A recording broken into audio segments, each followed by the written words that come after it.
Colleagues, greetings. We continue our working day. I'm Valentin Pugachev, and today, as part of the UCMC pilot project Spokesperson of Peaceful Life, we'll be talking about civil military supply. For the first time, we started talking about assistance not just to military but to civilians in Europe in the 80s of last century. In Ukraine, they started talking about that a year and a half ago in the east of Ukraine.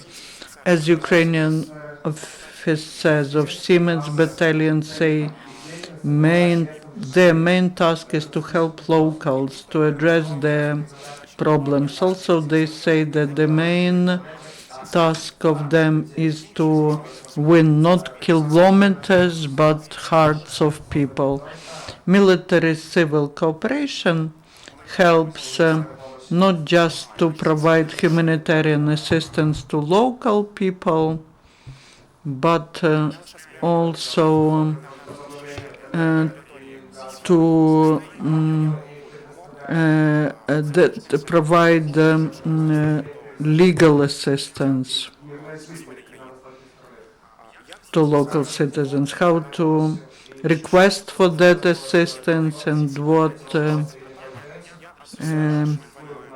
other things were done in the east of Ukraine.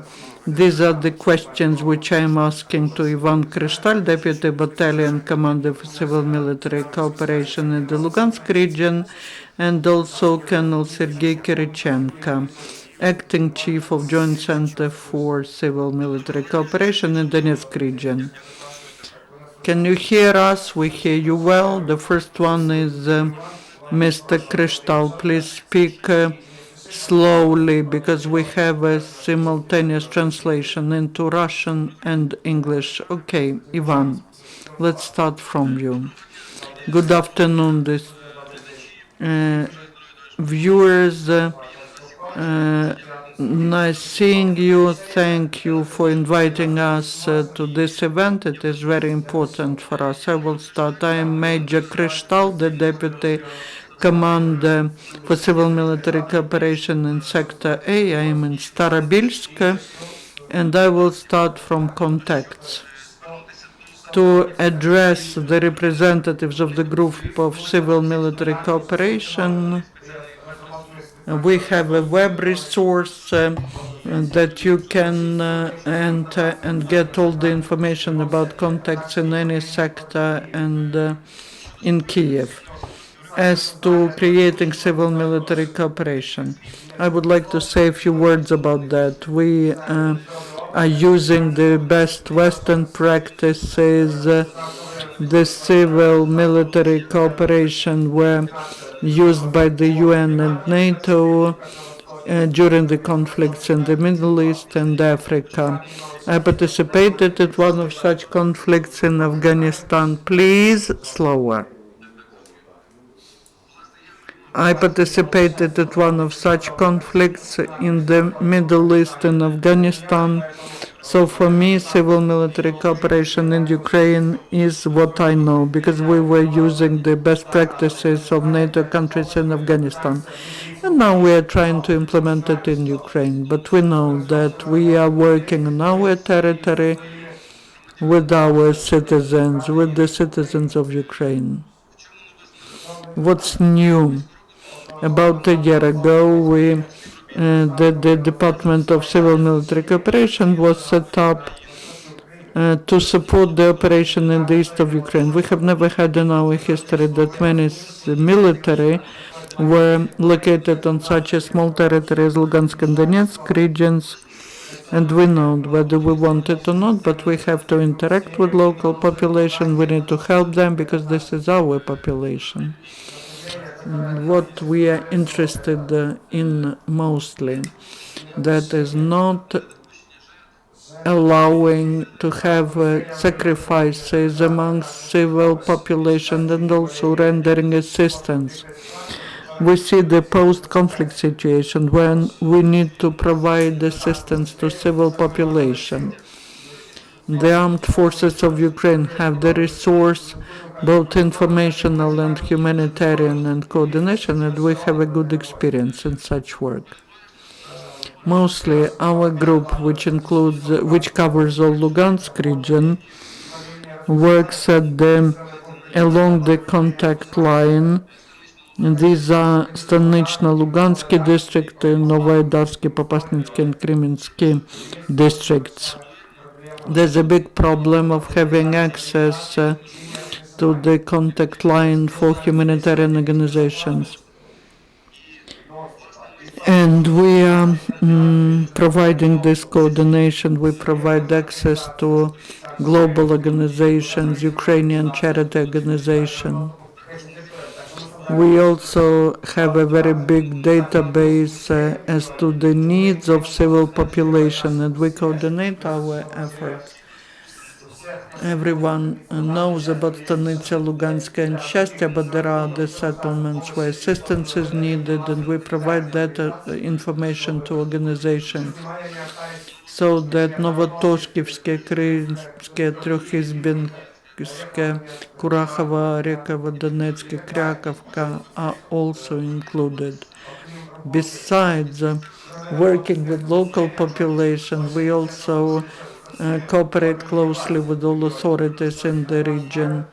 They know about us and we coordinate all our activities with them, and they address us if they have questions on whether they can do something in this section or not. And we also exchange information with them, like the units shouldn't be located in where the water supply, gas supply pipelines are, especially of high pressure, because that could lead to some disasters, some accidents.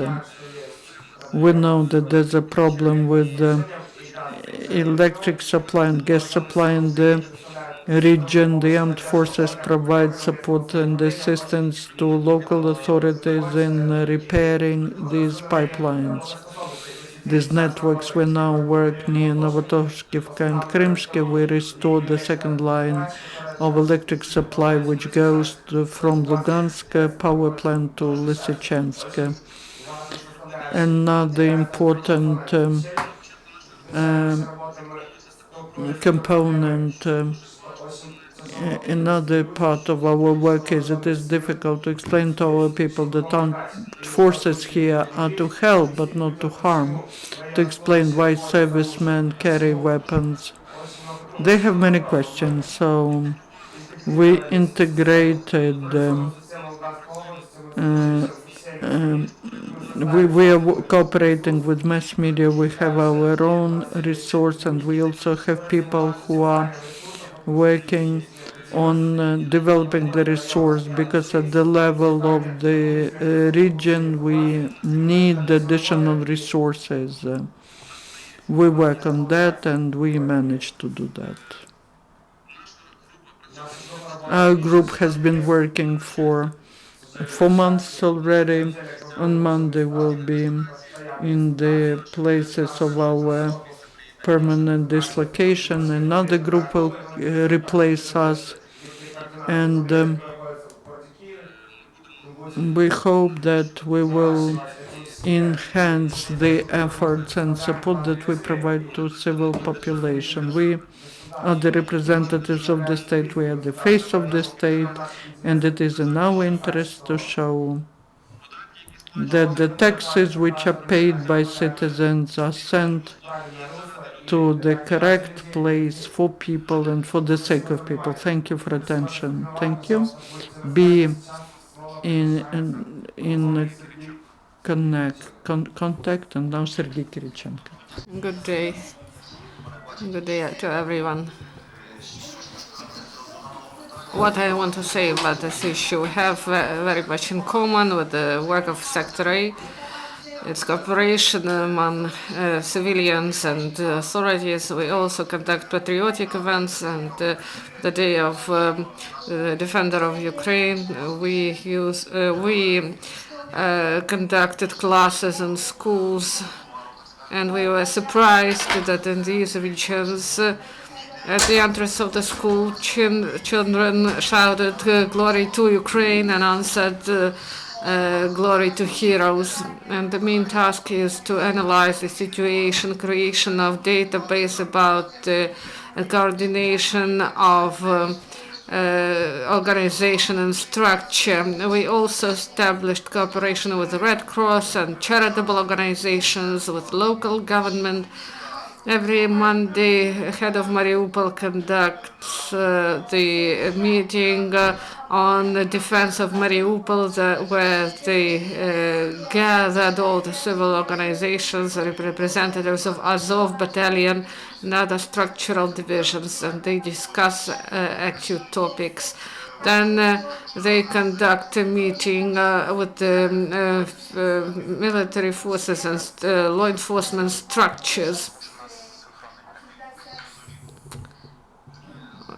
And our group in the Sector M works starting from the February 2015, and it consists of the group of civil and military cooperation. It's a structural division of the group coordination group on the regime of an economic activity of the sector, and starting from August, there's also a joint Center for Cooperation, and the inclusion of this center is the need for a call center where all the information is gathered from civilians and organizations. And there's also a group in the regions of operation of Navy, and also the group in Volnovakha. And I also want to stress that before starting the work of our group, the military, the servicemen, they are trained for this. They are trained in such directions as international cooperation of civil and military groups, where the NATO experts work, psychological work, that testing is conducting for professionalism and cooperation among the members of the group, stress overcoming and conducting talks on changes of hostages, work with international organizations, and the algorithm in case of becoming captive. And then they conduct practical training, and also they conduct tests, and the servicemen are trained properly. And now the General Staff Department also create such a group in Severodonetsk, and the main directions of activity are the same: effective coordination of efforts to help locals and providing help, and also what is done by our group. The officers of civil and military cooperation obtained many claims that were provided to provide access to locals for the crossing of the contact line, and also they addressed by phone, and they provided help to the local residents in the Sector M, and there were many claims in written form, and they provided help, food, also supplies, and clothes, and I wanted to stress that what helped they created a pathway to Kominternova. It's in a gray zone, and some people want to go out of there and they can't do that by themselves, and they ask for warm clothing, or they want, for example, to transfer cattle from there. So people address with the issues and with the different, absolutely different issues. For example, some elderly people ask for providing internet access, or that they lost something, and we react to these issues, and we help them to address proper contacts, proper organizations. We are open for cooperation, and you can call us in Mariupol for 2472, and this number works 24 hours a day. And the first question is to both of you. Can you show us examples how many people got humanitarian help, how many houses were connected to heating, and did you include international experience in your work? Ivan?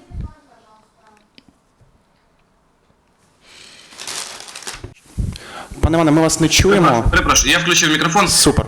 В нас We do collect information on what has been done by the group, and on a weekly basis we supply this information to coordination center, and that is international experience on developing such database which facilities are restored, which are to be restored.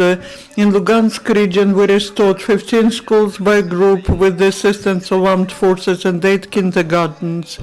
Now we're restoring the electricity grid network line and 80% of gas supply line between Izbinka and Krymska.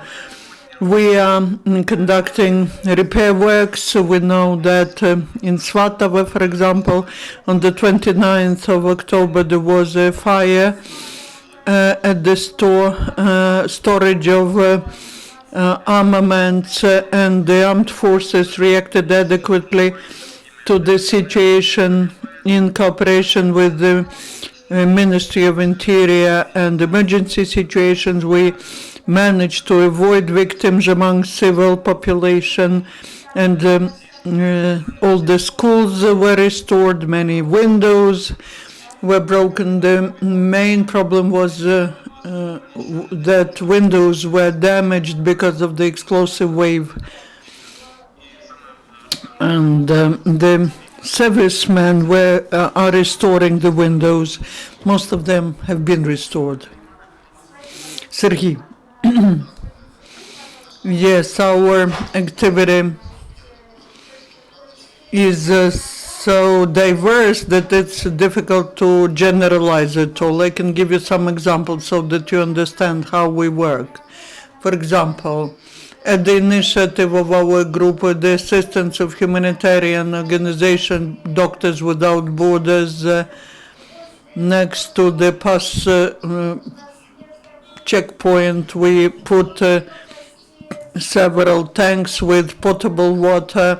We organized the psychological trainings with school children in Chernovetska Secondary School with the support of the psychologists of the charity fund of Sergei Akhmetov.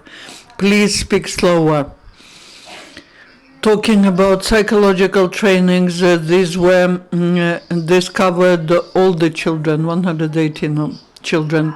Also, assistance was provided to citizens of Rimivna settlement. The population before it you had 4,000, more than 4,000, now 2,000 people.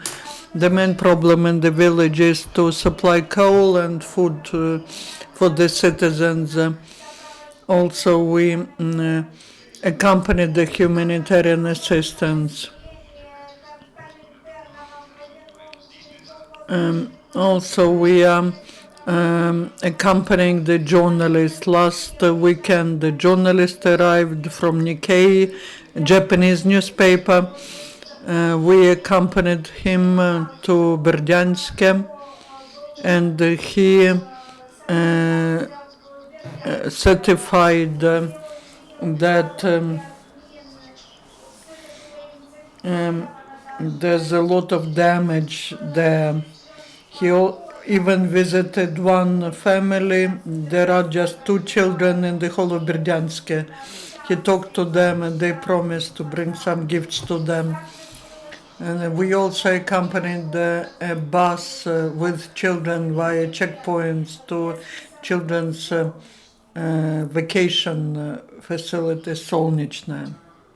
Thank you, thank you. Many, many. I have a big list.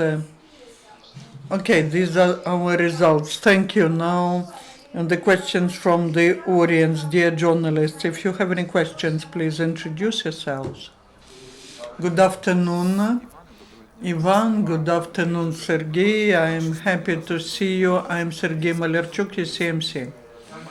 I have, first of all, I would like to thank you for your work and for your perfect service in these regions, which helps establish peaceful life in these regions and in the sectors for which you are responsible. My question is, please tell, what is the number of people in your units and sectors? If this is not confidential information, what's the algorithm of selection? From which units do you enroll the officers? Do you have privates?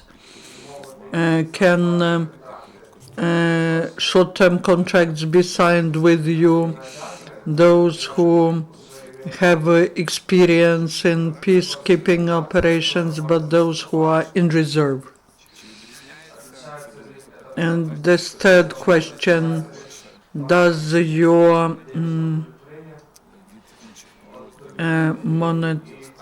do your salaries differ from others, and who are you subordinate to?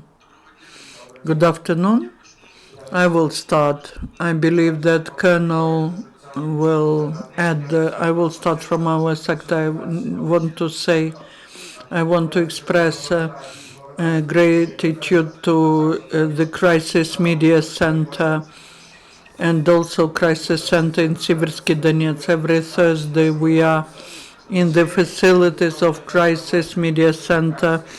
We are involved into press conference of the speaker of ATO, and we would like to thank you for the support of UCMC provided in Starobilsk, and that related to interaction between civil society and armed forces of Ukraine. We have 8 persons in Sector 8, 7 officers and 1 sergeant driver. 8 who work in the sector, but the work is organized in such a way that every officer has his own direction of work. So we basically cover all different aspects as to selecting the candidates, as to salaries and other things. I believe that the Colonel will be able to answer. Sergey, yes. I also would like to thank all media centers for your support, for disseminating information about our useful activities. As to number of people in our group, it's bigger, taking into account the group which is coordinating it's 33 persons.